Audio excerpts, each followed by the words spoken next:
మనము ఎల్లిపాయ గుడ్డు కారం చేసుకుంటున్నాము. ముందు గుడ్లు ఉడకబెట్టుకున్నాము. 6 గుడ్లు ఉడకబెడుతున్నాను నేను. గుడ్లు ఉడికేటప్పుడు ఒక చెంచా ఉప్పు వేసుకుందాం, తొందరగా ఉడుకుతాయి. గుడ్లు ఉడికిపోయినాయి, తీసేసుకుందాం. ఇక బాగానే పెట్టుకున్నాం కదా, ఇట్లా నూనె పోసుకుందాము. ఎగ్ ఫ్రైకి సరిపడా నూనె పోసుకుందాం. ఇప్పుడు గుడ్లు వేసుకుందాం. ఇలా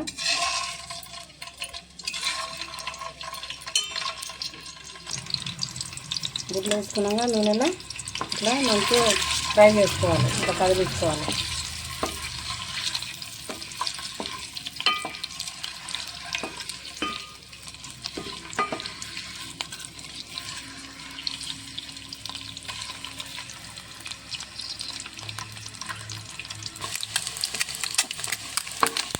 ఇట్లా మంచిగా ఎర్రగా కాలుతున్నాయి కదా, పసుపు వేసుకున్నాం. ఇప్పుడు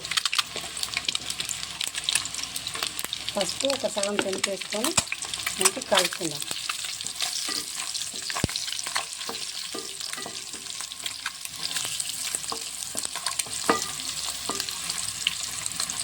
ఇప్పుడు ఎల్లిపాయ కారం వేసుకుందాం. ఇట్లా కచ్చపక్కనే దంచుకోవాలి.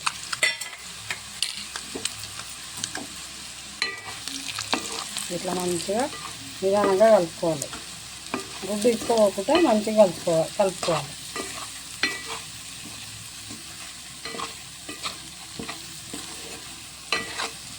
ఇట్లా కలిపితే దీంట్లోకి మంచిగా కట్ చేసుకున్నాం కదా, మధ్యలోకి కాట్లు పెట్టుకున్నాం, అందులో పోతుంది.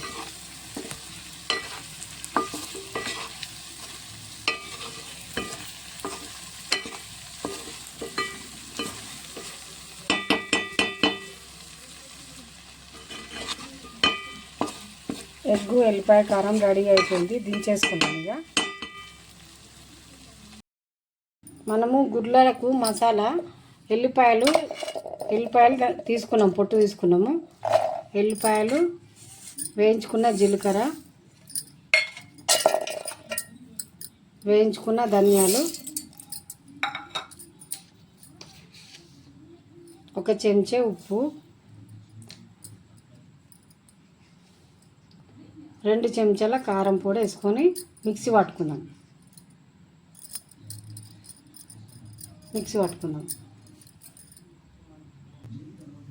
కారం పొడి రెడీ అయిపోయింది కదా, గుడ్లు కూడా పొట్టు తీసుకున్నాం. ఇక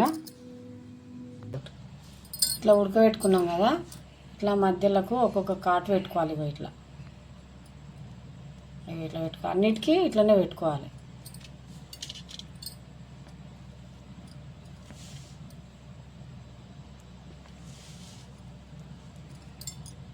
ఇట్లనే పెట్టుకోవాలి అన్నిటికీ. ఎగ్గు ఎల్లిపాయ కారం రెడీ అయిపోయింది. నేను చెప్పిన విధంగా వేసుకోర్రి, చాలా బాగుంటుంది.